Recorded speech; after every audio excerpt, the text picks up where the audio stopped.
Começar? Bom, excelente dia para todos nós. Estamos aqui com o Edson Grandizoli e a gente vai falar sobre competências climáticas. Eu queria pedir para o próprio Edson se apresentar e falar um pouquinho de onde que surgiu essas competências climáticas para a gente. E vamos nós. Não quero perder tempo aqui para o Edson ter mais tempo.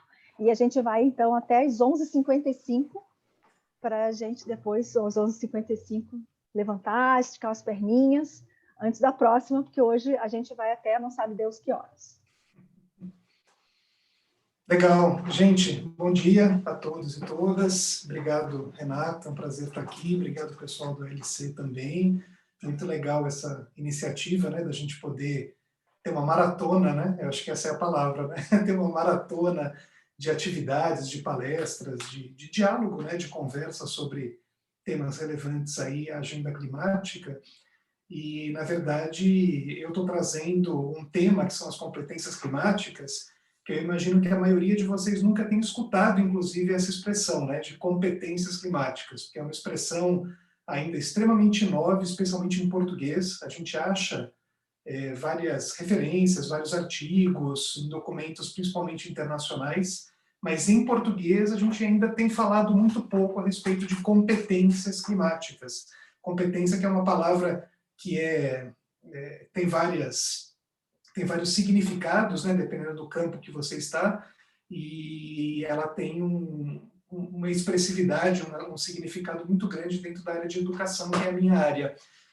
Bom, falando de mim, muito brevemente, eu sou biólogo, sou ecólogo, sou doutor pela USP na área de educação para a sustentabilidade e tenho trabalhado desde o século passado com educação, desde 1996, e recentemente, nos últimos 7 anos, eu tenho atuado com mais força na área de consultoria, na área de educação para a sustentabilidade, e sou diretor educacional da Reconecta, que é uma empresa que é dedicada exclusivamente a levar propostas, projetos, programas, levar os valores da sustentabilidade para escolas, instituições de ensino e outras instituições que têm interesse na temática da educação para a sustentabilidade. Eu tenho até 11h55, uma promessa que eu já vou fazer para vocês aqui, antes de começar, é que eu não vou falar até 11h55. Eu fiz pouquíssimos slides, na realidade, como é um tema ainda pouco conhecido e um tema que ainda tem possibilidade das pessoas contribuírem muito com ideias, a minha ideia é falar no máximo uns 15 ou 20 minutos, 25, estourando, para a gente poder dialogar um pouco, né? Eu tenho achado tão importante quanto falar, transmitir ideias, poder ouvir as opiniões e os pontos de vista que vocês têm aí como espectadores. Então, a gente vai ter pelo menos de 20 a 30 minutos para poder conversar. Nós estamos aqui num petit comitê de 12 pessoas e é uma oportunidade quase única da gente poder realmente dialogar, né? As salas geralmente têm 100, 150, 200 pessoas, fica difícil ter um diálogo mais assertivo, mais direto e mais próximo. Então, acho que esse é um momento bastante especial para a gente poder aproveitar, se conhecer. Eu queria até saber por que vocês estão nessa sala, qual é o interesse de vocês de estarem aqui comigo, né? Essas 11 pessoas que estão aqui, para a gente poder conversar um pouquinho. Combinado, sim? Beleza. Eu vou compartilhar a minha tela. Renata, por favor, só me dá um ok, que vocês estão vendo tudo direitinho. Ok. Beleza. Deixa eu fechar vocês aqui no cantinho.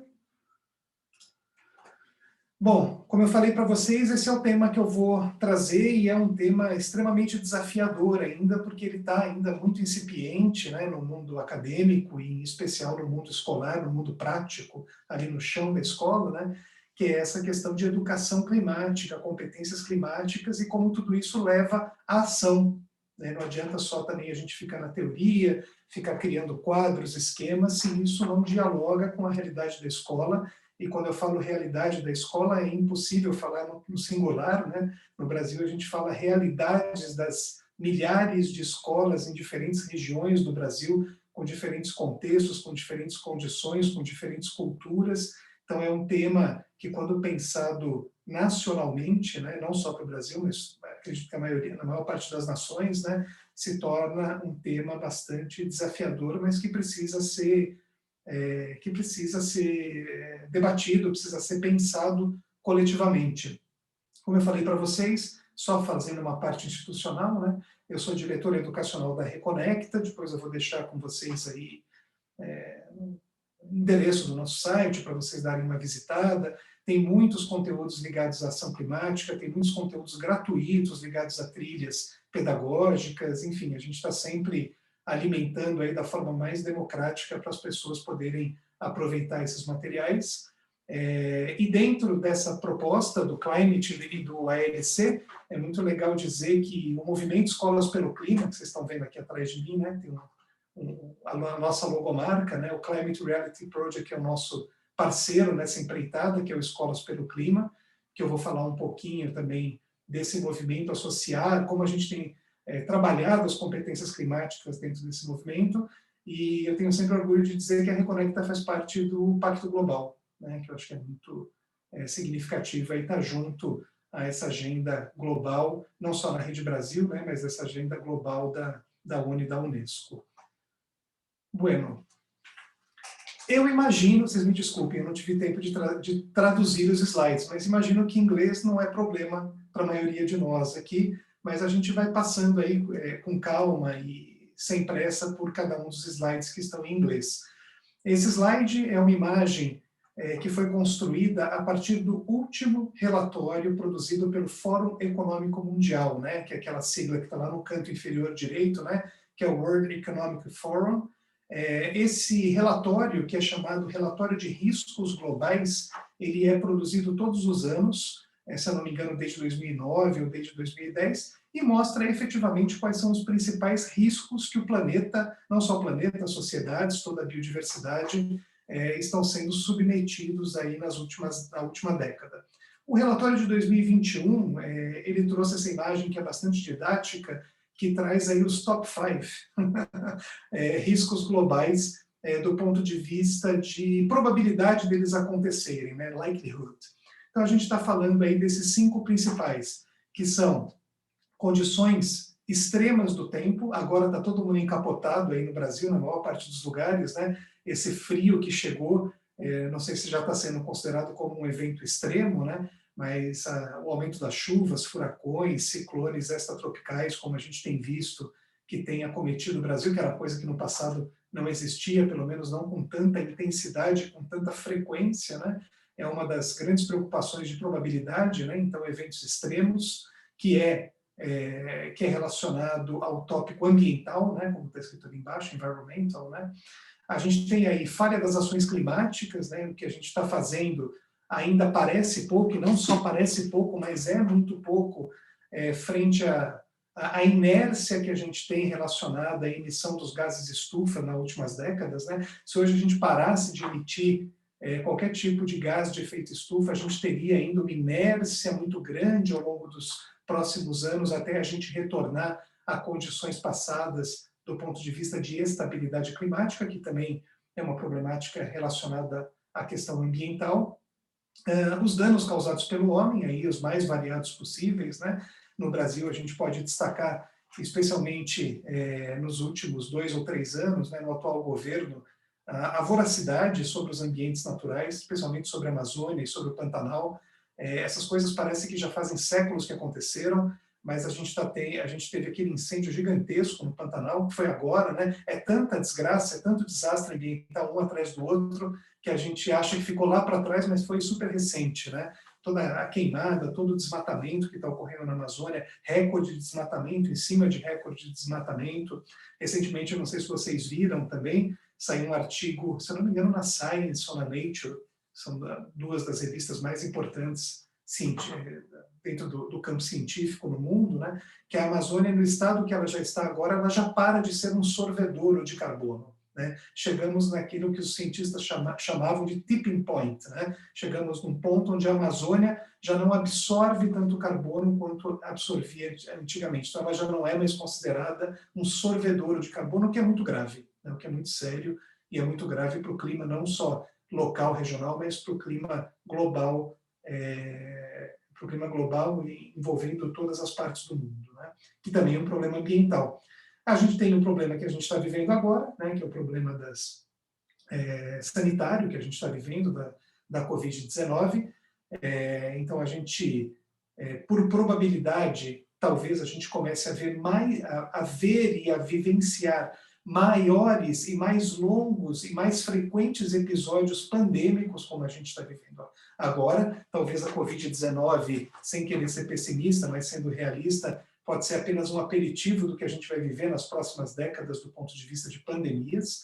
Nesse ponto, o Fórum Econômico Mundial coloca isso como um problema social, mas, para mim, a questão das pandemias deveria estar relacionada a dois campos, né, ao socioambiental, né, porque as pandemias surgem também do quadradinho anterior, que tem a ver da nossa voracidade sobre os ambientes naturais, né.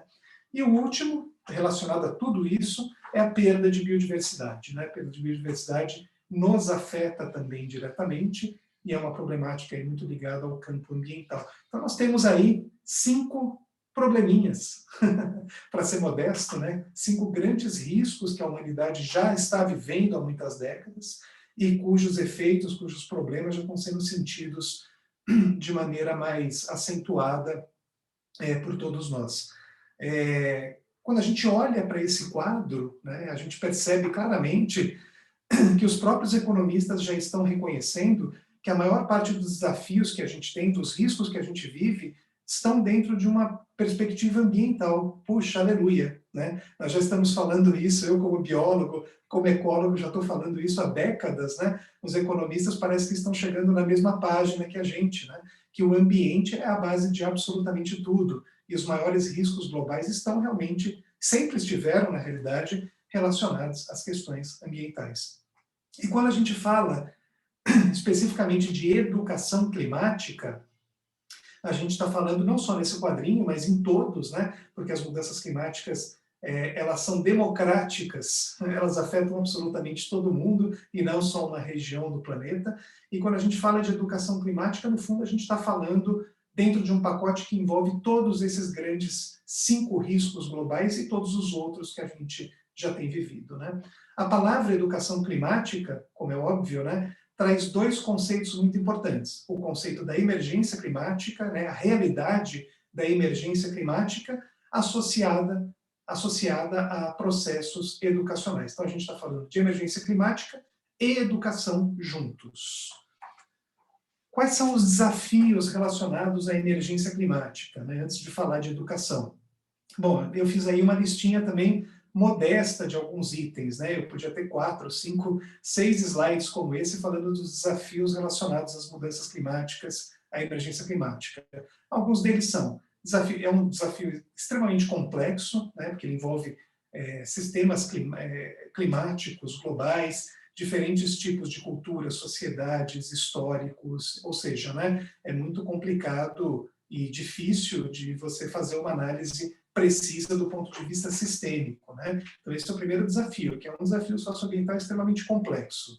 A gente tem consequências a médio e a longo prazos que são intangíveis. A gente vive numa era de grandes incertezas. A pandemia é uma grande incerteza, né? Quando que isso vai acabar? Será que a gente vai ter uma 4ª, uma 5ª onda ainda, seguindo agora no 2º semestre, em 2022?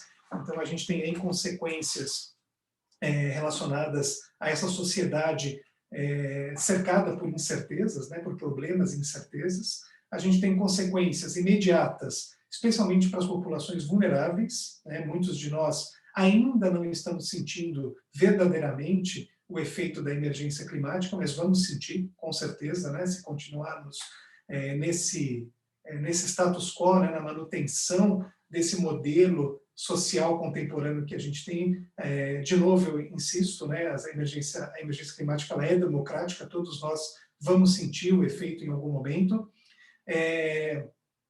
A dificuldade das mudanças no sistema de produção, consumo e descarte, as dificuldades nas mudanças de atitude, comportamentos individuais e coletivos, esse momento negro que a gente está passando na nossa história enquanto nação e o mundo e muitos outros países, né, que é essa questão do negacionismo, da desvalorização da ciência. Essa semana mesmo teve um apagão no CNPq, né, onde a plataforma Lattes, não sei se vocês estão familiarizados, né, que é a plataforma que guarda absolutamente todos os currículos de todos os cientistas e pesquisadores do Brasil caiu, simplesmente ficou, pifou uma peça e não tinha a peça para reposição. Não sei se vocês viram isso, né? Isso é fruto de falta de investimento, né? Isso, para mim, é um projeto de desvalorização dos cientistas e da ciência, infelizmente.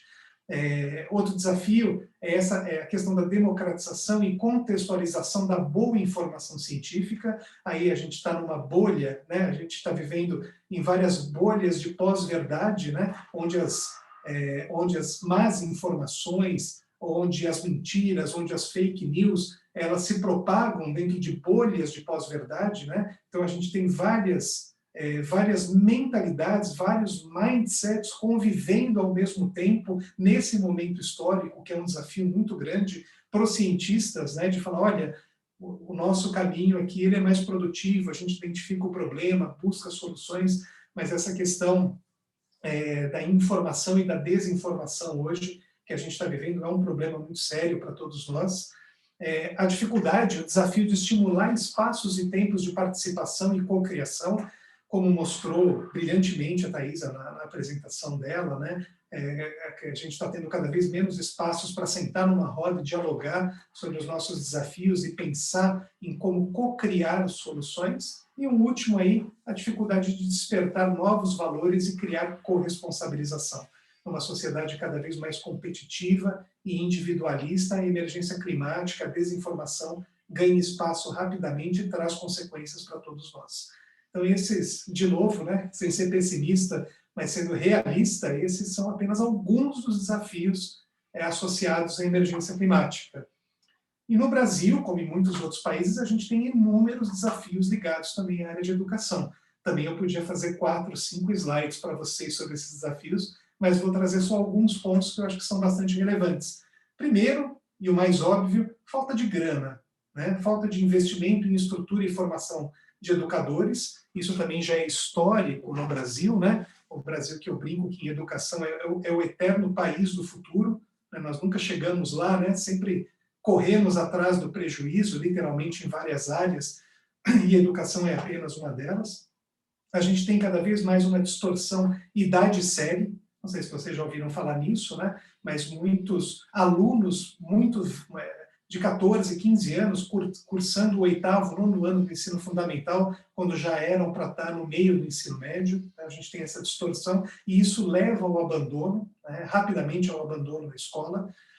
Nós temos políticas públicas que têm fortalecido a desigualdade, não a igualdade, inclusive dentro dessa proposta, que é muito interessante, da nova Base Nacional Comum Curricular, você, de alguma forma, fortalece a desigualdade entre escolas particulares e escolas públicas. Isso é uma questão muito séria para ser examinada, especialmente no pós-pandemia. A gente tem, como eu já falei, uma alta taxa de abandono da escola, especialmente no ensino médio. A escola ainda é um universo extremamente desconectado daquilo que ensina e da onde ela está. Quer dizer, a escola recebe material pronto, totalmente descontextualizado da sua realidade, e os professores não estão preparados, muitas vezes, para trabalhar com esses conteúdos de forma contextualizada, que dialogue com a realidade local e automaticamente que faça sentido para o estudante.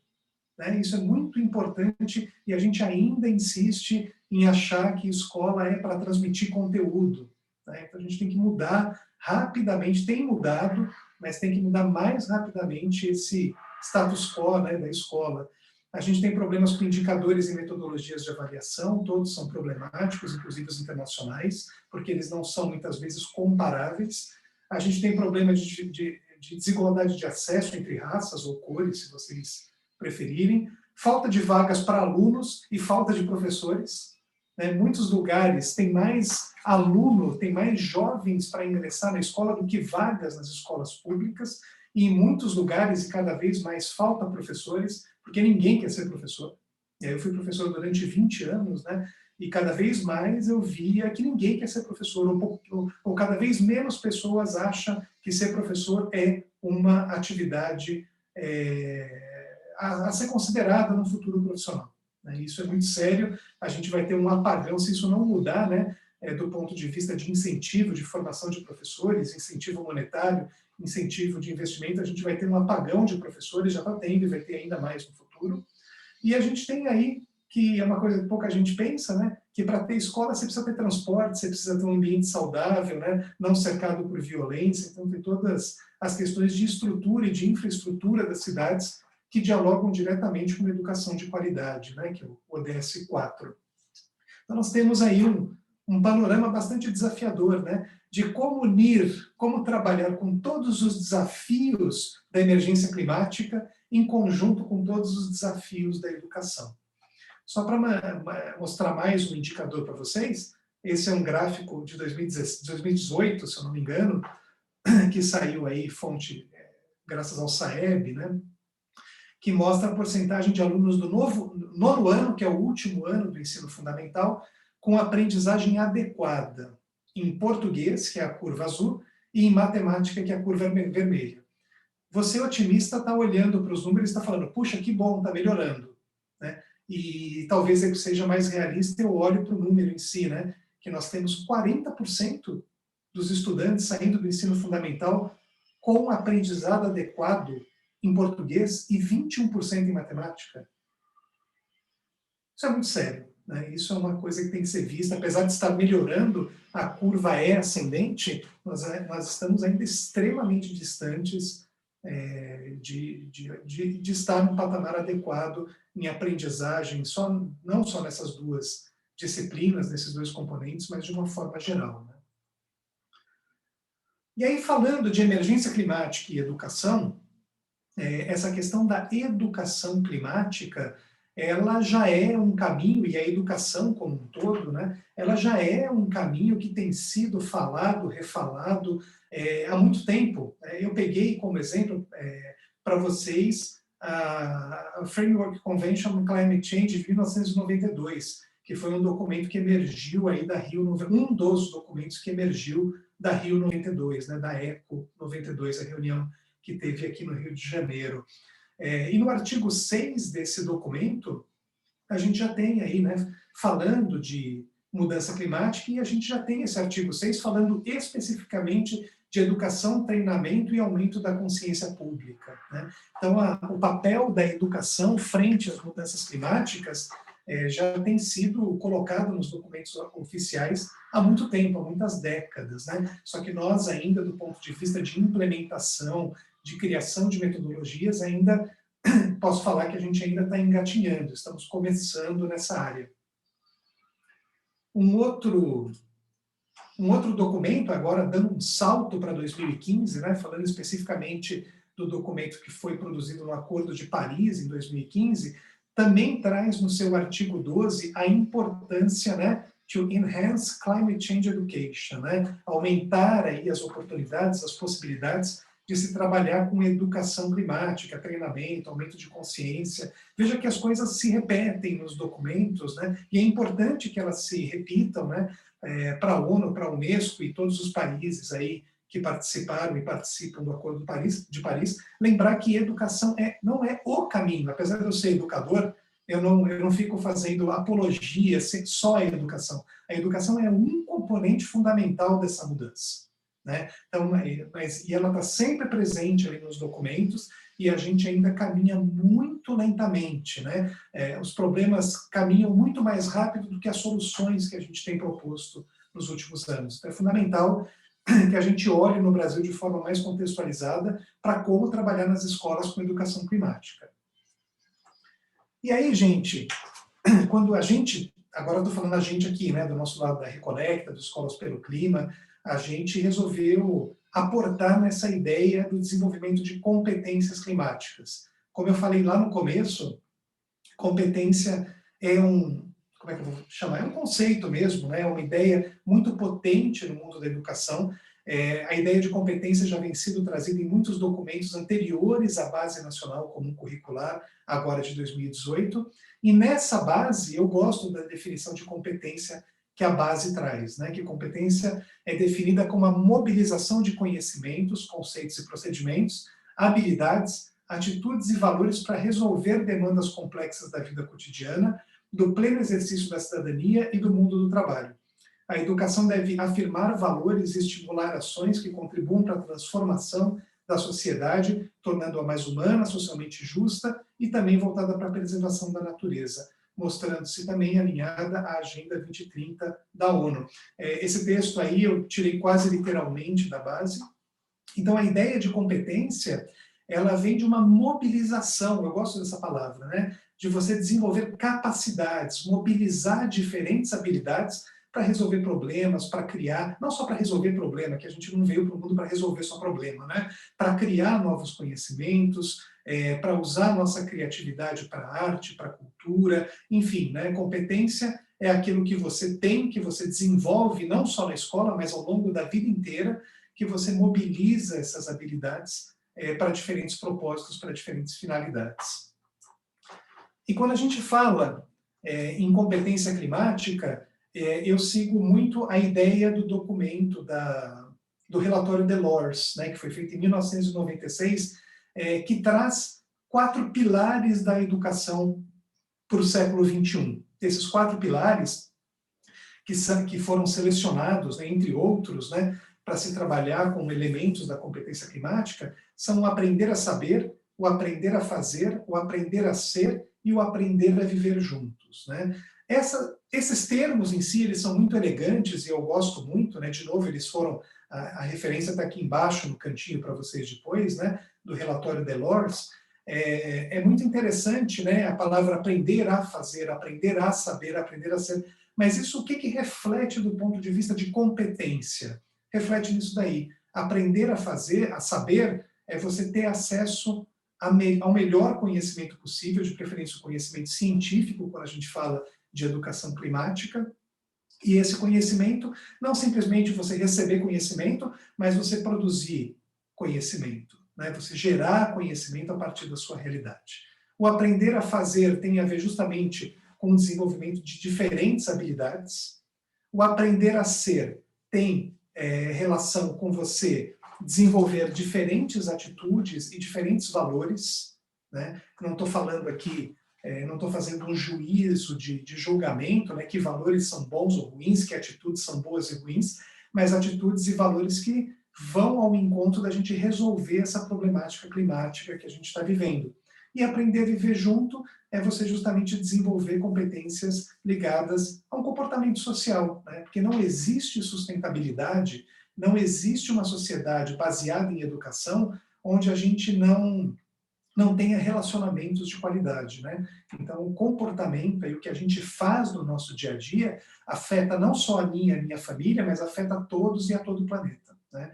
Então, a gente trabalhando dentro da ideia de competências, desenvolver conhecimentos, habilidades, atitudes, valores e novos comportamentos é um dos caminhos para a gente resolver parte dessas questões relacionadas à emergência climática.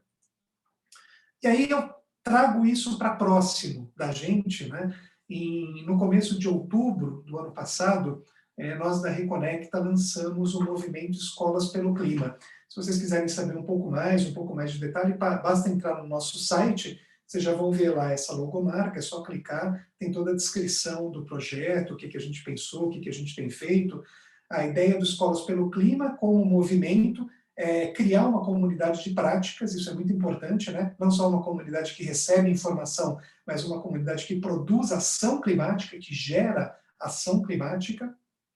Uma comunidade de escolas, educadores, e aí quando eu falo escolas, eu estou falando desde o ensino infantil até o ensino universitário. Nós temos hoje quase 250 instituições signatárias do Escola pelo Clima, já é o maior movimento educacional pelo clima no Brasil, né? A gente tem um grande número de educadores e estudantes já fazendo ações, e instituições universitárias, como a Unesp de São Vicente, a FMU de São Paulo. Então, todo mundo é super bem-vindo para fazer parte desse movimento, dessa comunidade de prática, para a gente trocar informações, poder se inspirar mutuamente e construir ações climáticas para o nosso dia a dia. E o Escolas pelo Clima, como vocês podem ver aqui, tem no seu centro a ideia de competências climáticas, né? E essas competências climáticas, eu vou mostrar um pouquinho no próximo slide de alguns conteúdos relacionados a competências climáticas, tem a ver com você construir um currículo que dialogue com as questões climáticas, tem a questão de você trabalhar com o espaço físico da sua instituição, e todo mundo sabe muito bem o que fazer, né? Colocar placa de energia fotovoltaica, diminuir a dependência de combustível fóssil, né? Do ponto de vista estrutural, a Thaisa, né, o nome dela que apresentou antes, né, a Thaisa mostrou muitas possibilidades de construção, né, de bioconstruções. A gente tem também, do ponto de vista de competência climática, envolver diretamente os gestores nesse processo. Não adianta só na escola os professores ficarem se esfalfando de fazer coisa quando eles não têm um apoio real da gestão da escola. Isso é muito comum, acontece não só em escola, mas em qualquer outra empresa, né? Isso acontece com frequência. E através da participação de toda a comunidade, a gente envolver cada vez mais as pessoas, né? Engagement, né? Você envolver as pessoas nesse movimento, e não só as pessoas que estão na escola, que fazem a escola, mas idealmente toda a comunidade e o território que está associada a essa instituição de educação. Então a gente tem as competências climáticas mexendo com esses 4 eixos, né, que eu chamaria de pontos de intervenção. Existem outros, mas acho que mexendo com esses 4 já dá um trabalho muito lindo para você construir uma escola amiga do clima, vamos dizer assim, né? E a gente tem associado a esse arcabouço teórico aqui, temáticas que podem ser trabalhadas. E a gente separou basicamente 3 temáticas que alimentam essa transformação nesse quadrado, que é valorização da ciência, boa informação, trabalhar com a ideia e com mecanismos de adaptação, né? Não sei se vocês estão, vocês devem estar, claro, né? Muito familiarizados com a ideia de adaptação e mitigação, e todas essas temáticas alimentando atividades nesses 4 eixos, a fim de desenvolver diferentes competências climáticas. Então, o Escolas pelo Clima, ele trabalha dentro desse arcabouço, tem estimulado as escolas a pensarem dentro desse framework, né, desse arcabouço teórico, para a gente caminhar efetivamente, colocar a escola na direção do enfrentamento como uma instituição, uma das principais instituições para o enfrentamento das mudanças climáticas. Aí eu peguei de um artigo do Fuertes, depois eu posso mandar para a Renata, ela pode distribuir, está aí na internet gratuitamente, que traz, para mim, um dos melhores artigos científicos que saiu, foi em 2020, né, que traz a ideia de competências climáticas, e ele traz quadros muito didáticos, né, eu selecionei só um para vocês, que é um quadro que traz que temáticas que podem ser trabalhadas, por exemplo, quando você fala de mitigação.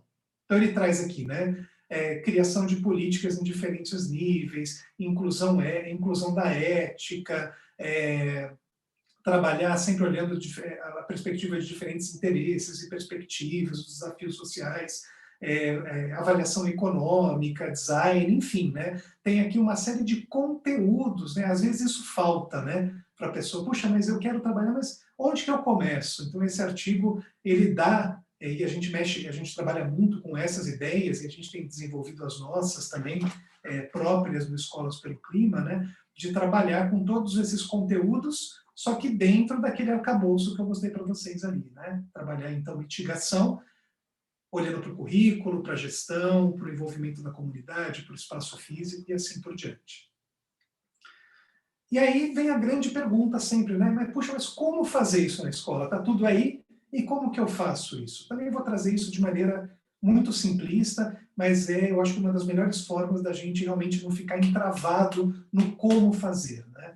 Eu acho que um primeiro caminho do como fazer isso na escola e em qualquer outra instituição, talvez seja você começar por atividades pontuais, eventuais. Então você estimular que os seus estudantes, a sua comunidade participem do Dia da Greve pelo Clima, por que não, né? Do Fridays for Future. Por que não fazer um evento especial no dia 16 de março, na sua escola, na sua instituição, que é o Dia Nacional da Conscientização sobre Mudanças Climáticas. Então veja que isso vai ao encontro daquela mesma história, né? Dia da Terra, Dia da Água, Dia da Restauração dos Ecossistemas, mas isso é super pouco. Né? É super pouco, mas isso serve para você espalhar a palavra, né? Para você mostrar para as pessoas que isso é uma temática relevante para a sua comunidade. E esse é o primeiro passo para as pessoas se conscientizarem que existe um problema. Muita gente não sabe que esse problema existe, é incrível falar isso, mas muitas pessoas não conhecem os ODS, não conhecem que existe mudança climática, ou ouve falar, não entende, acha que não tem nada a ver com isso. Né? Então essas atividades pontuais, eventuais, são muito importantes. E por que não usar, né, a década das Nações Unidas da restauração de ecossistemas, também associada à questão de mudanças climáticas, né, que é uma nova agenda extremamente importante e ousada, eu diria, das Nações Unidas, né, porque eu também, para falar a verdade para você, já estou um pouquinho cansado de falar em adaptação. Eu acho que está na hora da gente restaurar o que já foi perdido, né? Eu acho que já está na hora de pensar em processos não só menos impactantes, mas que ajude a restaurar aquilo que já foi perdido, né? Então, acho que esse é um passo muito importante na direção certa que as Nações Unidas tomou aí até 2030, que é justamente o final dos ODS, né? 2030. A gente tem uma outra chance de trabalhar com mudança climática, que são atividades menos pontuais e mais frequentes. Desenvolver junto com seus alunos projetos, planos de aula, feiras de ciências, trabalhar com sequências didáticas, tudo que traz um processo de ensino e de aprendizagem mais prolongado ao longo do ano, né? Você pode pegar a mudança climática... Sequências didáticas, Edson, desculpa. Não entendi. O que são sequências didáticas? Bom, acho que plano de aula todo mundo entende, né? Você tem um planinho de aula ali com um objetivo, tem as atividades e tem o modo de avaliar. Uma sequência didática, no fundo, é uma sequência de planos de aula intercalados, que uma aula dialoga com a outra. Eu tenho feito muitas sequências climáticas como consultor para diferentes empresas. Tem sequências didáticas com 5 aulas, tem sequências didáticas com 10, com 30 aulas. Então, como é que eu vou dizer? A sensibilidade e o segredo da sequência didática é justamente como você encadeia as ideias, né? Como você, qual é o design instrucional que você leva a pessoa a percorrer ao longo daquilo que você acha que ela tem que desenvolver de competências e tem que aprender mesmo do ponto de vista de conceitos. Pessoal, tem muita ideia na internet, né? Não preciso ficar colocando aqui. Tem muito livro, muita apostila que dá ideia, tem planos de aula pronto, como eu peguei aqui, né, Lesson Plan do WordWise, tem muita coisa já pronta, também não precisa ficar inventando muito a roda. A gente mesmo, do Escolas pelo Clima, a gente está montando agora uma sequência didática sobre emergência climática. E a gente pode ter atividades mais permanentes, né? E aí, quando eu falo de atividades mais permanentes e continuadas, eu falo mais numa questão da gente esbarrar no currículo climático, ter um currículo climático, né? Um currículo climático é aquele que tem a emergência climática como tema transversal, ou seja, um tema que é trabalhado em algum momento, ou em todos os momentos, por todos os educadores da escola e por toda a comunidade. Eu achei esse material do USAID, né, que ajuda as pessoas a construírem um currículo climático dentro da ideia de emergência climática, desenvolvimento, com 3 módulos, né? Entender a mudança climática, entender os desdobramentos sociais e ambientais, como reduzir a emissão e fazer, eu achei muito legal esse módulo 4, que são experimentos para você ver aí a fixação de carbono nas árvores, entre outras coisas que têm relação. Então a gente tem aí níveis diferentes de atividades, mas que todas trazem a ideia de desenvolvimento de competências climáticas ligadas à ciência, informação, mitigação e adaptação. Falei a mais do que eu queria, temos 20 minutos ou 15 minutos para a gente poder dialogar. Foi um prazer poder apresentar tudo isso para vocês. Toda vez que a gente apresenta, a gente sedimenta um pouco mais aquilo que a gente está fazendo, entende até melhor um pouco mais o que a gente está fazendo e por que a gente está fazendo. E deixo aí o meu contato aqui no canto, né, edsonreconecta.com, e o site da Reconecta para vocês visitarem. Estão vivos aí? Bom dia. Ufa. Bom dia. Super vivos, cabeça mil agora. Então, gente, a ideia agora é que a gente possa conversar um pouco. Eu não sei se tudo isso foi um grande susto para vocês. Parece uma coisa muito grande e mas é importante talvez a gente trocar algumas ideias, ter comentários, ter perguntas, enfim, né? Pega uma água, um cafezinho e vamos bater um papo. Edson, eu levantei a minha mão lá no começo, só porque eu aprendi muito com as minhas amigas negras, que infelizmente a gente ainda usa muitos, a nossa linguagem nos entrega a nossa estrutura, infelizmente ainda racista, e eu escutei o período negro, né? Enfim, e como eu já passei por isso na minha vida, eu queria só oferecer para a galera aqui também um pouco dessa reflexão de que mesmo que a gente busque cada vez mais ser antirracista, a nossa linguagem às vezes ainda está tão intrínseca que isso aparece, né? Então eu queria só oferecer isso entre nós, como uma pessoa que passa por isso, né, com muita frequência, para que a gente também possa, na nossa linguagem, traduzir o que a gente acredita que é importante para o mundo.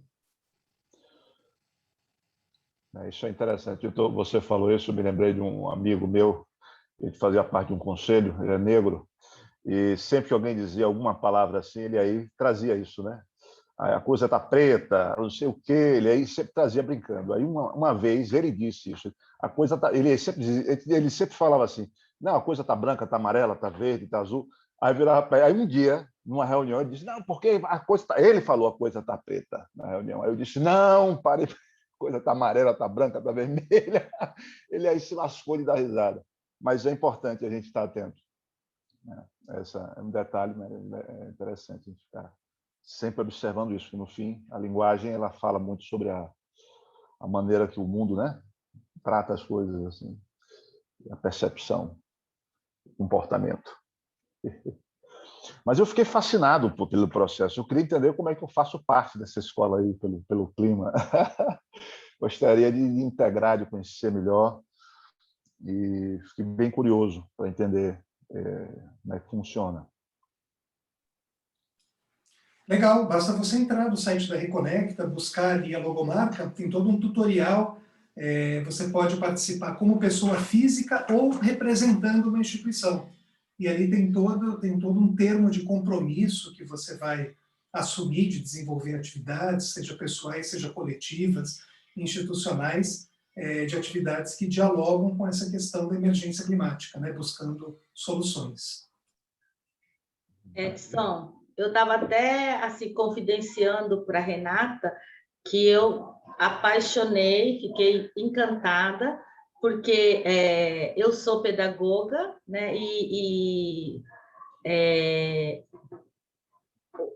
os 4 pilares da educação, né, as aprendizagens, né, alcançar a formação integral, holística, e trazer isso, a teoria, a forma de ser e viver, e eu sempre trabalho muito isso na educação ambiental. Ontem eu fiquei assim, meu coração disparou a hora que vocês começaram a montar a programação de hoje. Falei, você tá de zoeira, né? Eu ficava respirando assim, porque eu sou de uma cultura. Quando eu fui fazer o meu doutorado sanduíche no Japão, quando a gente mandava programação com 1 mês de antecedência, a gente pedia desculpa por estar mandando coisas em cima da hora, né?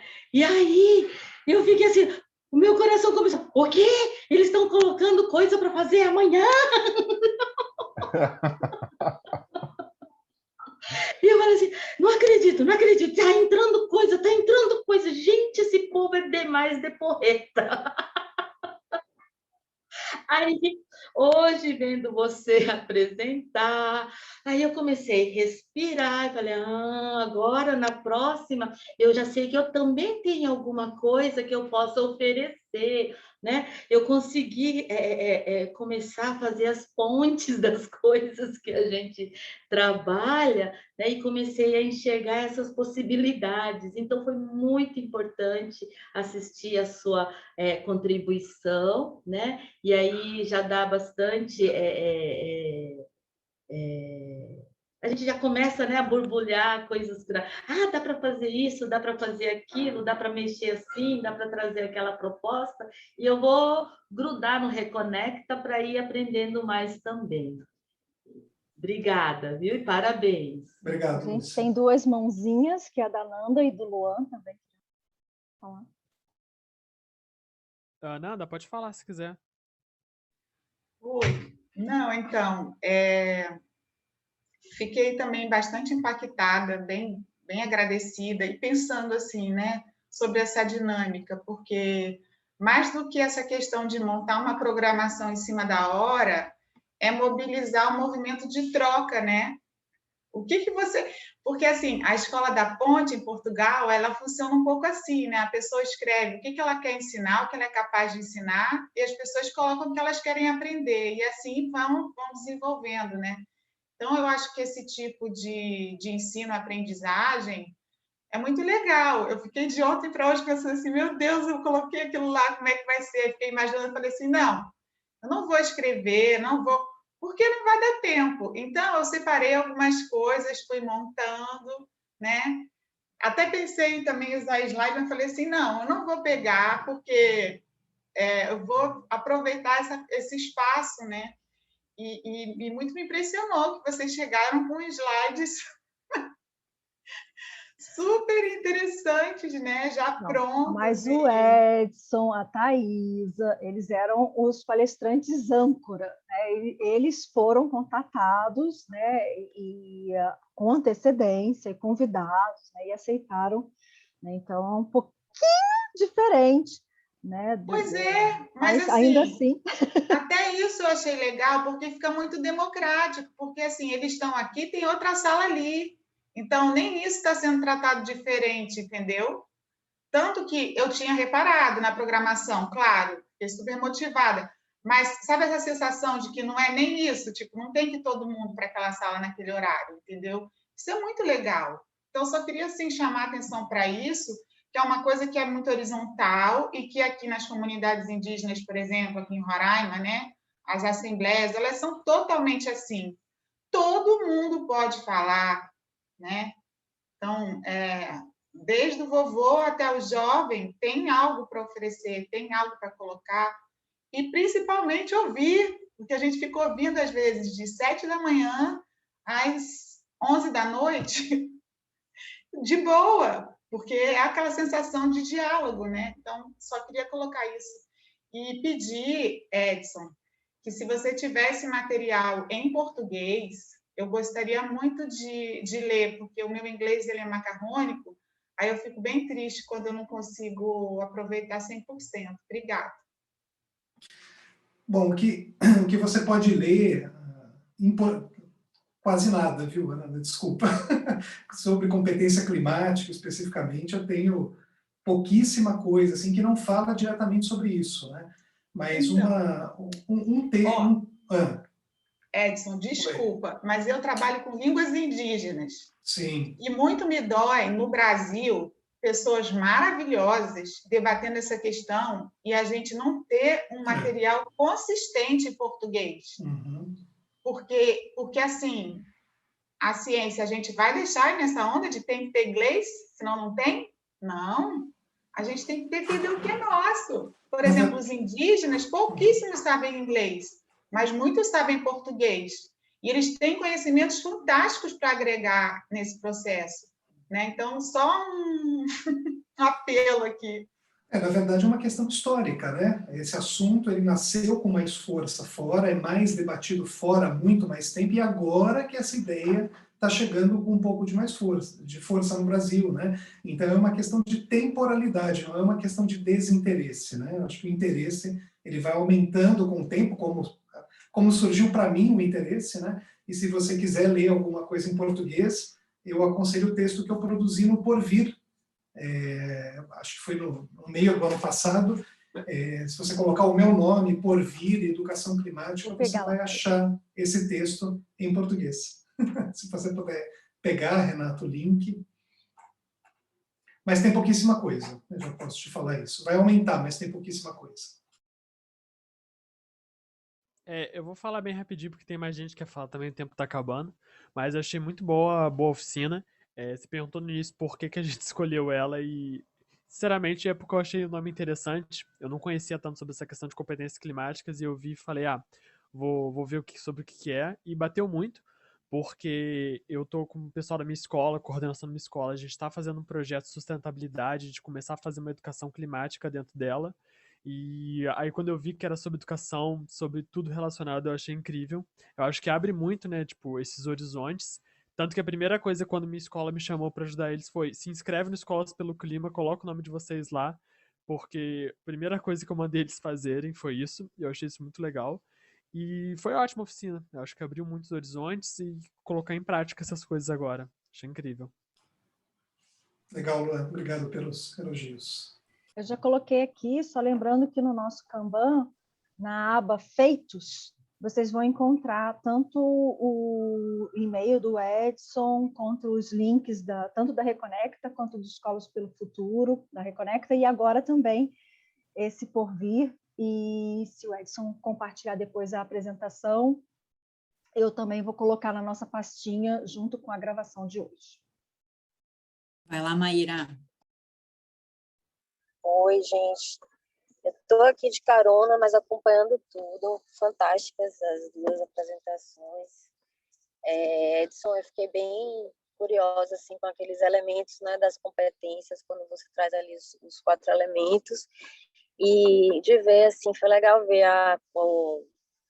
o comportamento social, né, a questão do aprendizado da convivência social ali já como uma etapa mais à frente, que às vezes isso trava muitos processos, porque a gente cria uma expectativa de que isso é uma primeira coisa que a gente vai resolver, e na verdade isso não é a primeira coisa, às vezes é o que leva mais tempo, né, de, assim, estabelecer novos relacionamentos mesmo, com mais confiança, enfim, com mais cooperação, e é uma chave, né, para esse processo, assim, de ação climática ser mais efetiva mesmo, mais duradoura, mais de acordo com o território, enfim.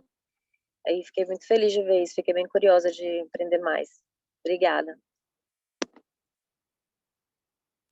Obrigado. Temos um longo caminho pela frente e muito desafiador. Edson, a minha pergunta para ti... Antes da pergunta, se vocês puderem abrir a câmera para a gente tirar uma fotinho antes da gente ser cortado, que nem aconteceu da última vez, seria ótimo, porque aí a gente manda de presente para o Edson, né, esse grupo. Enquanto isso, Edson, a minha pergunta, eu acho que a gente tem 1 minuto, dentro desse movimento, né, enfim, a gente tem vários atores atuando em educação, no setor privado, setor público, as escolas, onde tu enxerga que isso está vindo com mais força, assim, né? Se tem alguém trazendo mais força para a conversa, onde é que tu enxerga que hoje, claro, pensando na educação básica, que eu acho que é principalmente onde vocês atuam, de onde é que está vindo, né, esse ânimo para transformar a educação para a educação climática?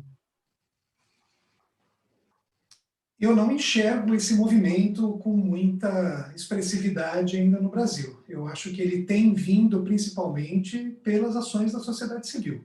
Eu acho que a sociedade civil tem cumprido historicamente no Brasil esse papel de trazer essas pautas, essas agendas para a superfície, e é um caminho que tende a levar esses assuntos com mais força para dentro de eventuais políticas públicas que vão surgir no futuro, né? Se você pegar a nova Base Nacional Comum Curricular e procurar a palavra mudanças climáticas, você vai ver que ela aparece ao longo de 600 páginas 3 vezes. Isso mostra um pouco, é claro que foi um grupo específico que preparou essa nova Base Nacional Comum Curricular, mas pensar que um assunto tão urgente, tão importante, seja citado em apenas 3 momentos ao longo de toda a base, me parece ainda que isso não faz tanta parte do imaginário de quem está fazendo política pública. Então, eu acho que nós, da sociedade civil, empresas, como é o caso da Reconecta, tem um papel fundamental de fazer com que essas coisas venham à tona, venham à superfície, e eu acho que o Movimento Escolas pelo Clima cumpre esse papel, né, de conscientizar, de alertar e de puxar pessoas para trabalharem juntas na mesma direção, que têm interesse de trabalhar na mesma direção. E a gente vê que tem uma grande demanda das pessoas da escola, porque a gente está falando de outubro, novembro, dezembro, janeiro, a gente está falando de 9 meses, onde quase 250 instituições se tornaram signatárias, né? Então tem um desejo, tem uma visão de importância aí que a gente precisa reforçar cada vez mais.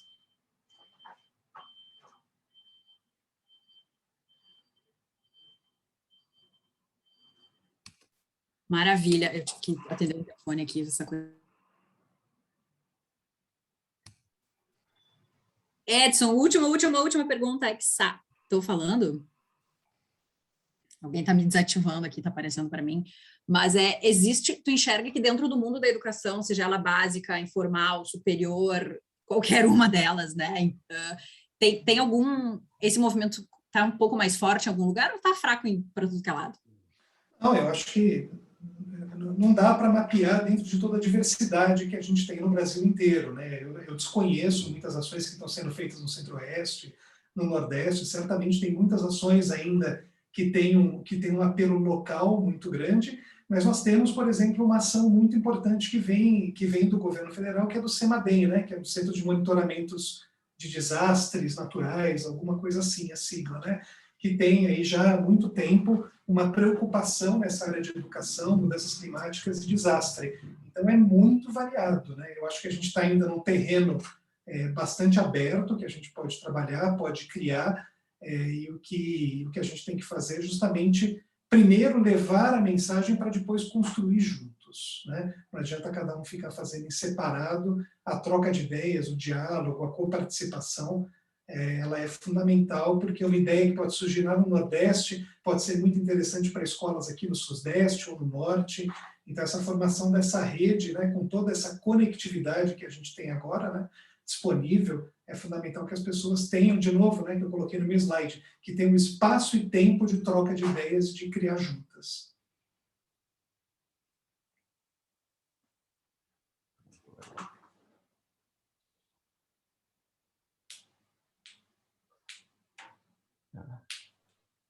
Bom, gente, antes da gente ser abduzido de volta, queria... Luan, você tem alguma coisa... Você ainda tá... Não. Ah, Eu tá. esqueci de baixar. Não, tudo bem. Queria agradecer mais uma vez, Edson. Muito obrigado, foi sensacional. Assim, muito bom estar com você aqui. Espero que tenha sido bom para você também. Foi, claro. A gente super curte. Muito, muito, muito obrigado. Obrigada a todos que também estiveram por aqui. Agora eu vou levar todo mundo, né? Se ninguém levar, eu vou levar todo mundo para a sala de volta para a gente se preparar e em um minuto, Ananda Machado falará conosco, né, no próximo assunto. Vou parar de gravar aqui. Obrigada.